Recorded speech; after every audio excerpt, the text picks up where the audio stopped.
નમસ્કાર, આપ જોઈ રહ્યા છો સંદેશ ન્યૂઝ. હું છું પ્રીતિ. જમ્મુ અને કાશ્મીર વંદે ભારત એક્સપ્રેસનું ટ્રાયલ હવે પૂર્ણ થઈ ગયું છે. કાશ્મીર જતી આ ટ્રેન ટ્રાયલ માટે જમ્મુ સ્ટેશન પહોંચી હતી. જમ્મુ પહોંચતાની સાથે મુસાફરોમાં આ ટ્રેનને લઈને ઘણો ઉત્સાહ જોવા મળ્યો હતો. લોકોનું ટોળું ટ્રેન સાથે સેલ્ફી લેતા જોવા મળ્યું હતું.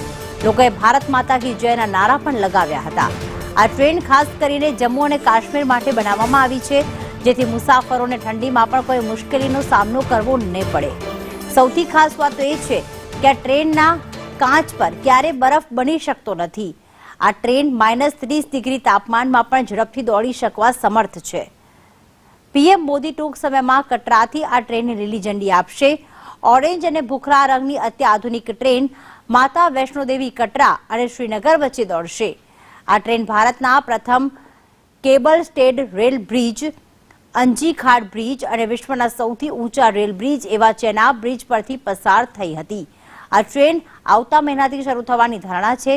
માત્ર 3 કલાક અને 10 મિનિટમાં 160 કિલોમીટરથી વધુનું અંતર કાપતી આ ટ્રેન કટરાથી સવારે 8:10 ઉપડશે અને સવારે 11:20 શ્રીનગર પહોંચશે.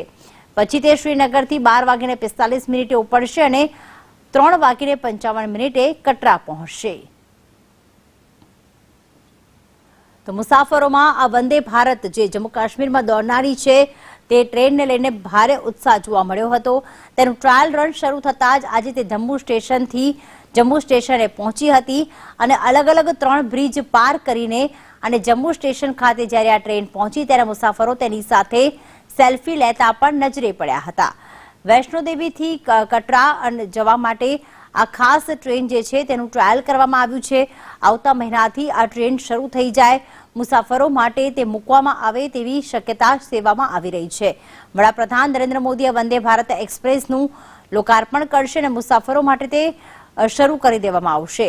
ખાસ ટ્રેનનું ટ્રાયલ શરૂ થઈ ગયું છે. સૌથી મોટી ખાસ વાત એ છે કે જ્યાં જમ્મુ અને કાશ્મીર કે જે હંમેશા બરફથી ઘેરાયેલો પ્રદેશ છે, ત્યાં બરફના કારણે જે મુસાફરો છે કદાચ જો ટ્રેનમાં બેઠા હોય તો કાચ ઉપર બરફ જામી જતો હોય છે, જેના કારણે તે બહારનો નજારો જોઈ શકતા નથી.